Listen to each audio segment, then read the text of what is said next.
something that nobody was willing to do. Other countries pay a tiny fraction what we do, and I instituted favored nations. We're now going to pay the lowest in the world. We're going to be the equivalent of the lowest country in the world. People go to London, they go to Canada, they go to other countries, many other countries, because they want to buy their pharmaceutical products, their drugs, at a fraction of the cost. Now we're going to have the lowest cost anywhere in the world, and nobody else would do that but me. And that might be an election by itself, might be election winning. Now, when you add that in, when you put that into Medicaid and Medicare, we've just strengthened Medicare and Medicaid. And the Democrats won't do that. You know why? Because they're taken care of by the drug companies. And the ones that are taken care of are hard line.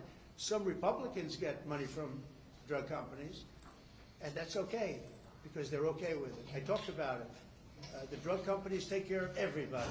It's the biggest lobby, most powerful lobby in the world. There's no lobby like that. But the Republicans are okay with it. Not only okay with it, they love it. It was time. So we're going to cut drug prices from 75 to 85, in some cases even more than that. You know, I was telling the story that, and some of you were at that news conference. I gave a news conference where I was the first one in 18 years to cut drug costs for the year. And they were like a quarter of a point to half a point less. And I was very proud of that. Now I'm cutting them by 80, 85%, because I stopped the scam. This was a scam between the middlemen and the drug companies. This was a giant scam. And by the way, and other countries, because other countries fought for this. This was a giant scam, and we're not going to have it. So remember this. Go back and tell your people, if you'd like to, that the Republican Party is cutting the cost of drugs by as much as 85%, not 8%, not 5%, not 1%, 85%. And you're going to have the lowest drug prices anywhere in the world, because I'm doing favored nations, and it's all done. I signed it, and the Democrats will unsign it, and the drug prices are going to go up. And I think on that issue alone, you can't lose an election. Mr. President, say that your DOJ is weaponizing with the arrest of a congresswoman, Democratic congresswoman. Oh, give me a break. Did you see her? She was out of control. Did you You know, those days are over. Did The you days tell her of to do woke. that? The days of woke. No, I didn't. The days of woke are over. That woman, I have no idea who she is. That woman was out of control. She was shoving federal agents. She was out of control.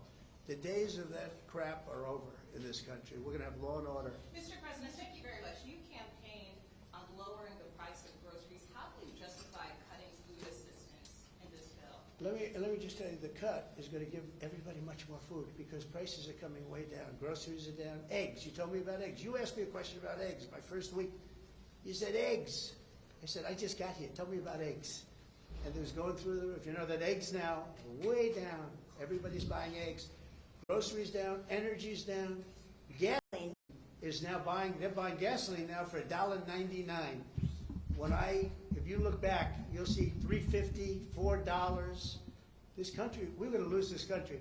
Our country now is respected all over the world. All over the world we're respected. We were a laughing stock. The entire world we were a laughing stock.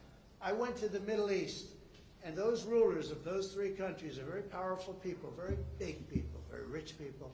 They respect our country again. China was going to take them over. You know, China was going to they were going to get into if you look, Saudi Arabia, you take a little look what was happening with Qatar, UAE, great people, unbelievable leaders, but they were abandoned by this country. And they're not going to China anymore. They love us, we love them. They're going to take care of them, and they're going to take care of us. We came back with $5.1 trillion. Trillion. Every other president would have come back having spent $5.1 trillion as usual. And remember this,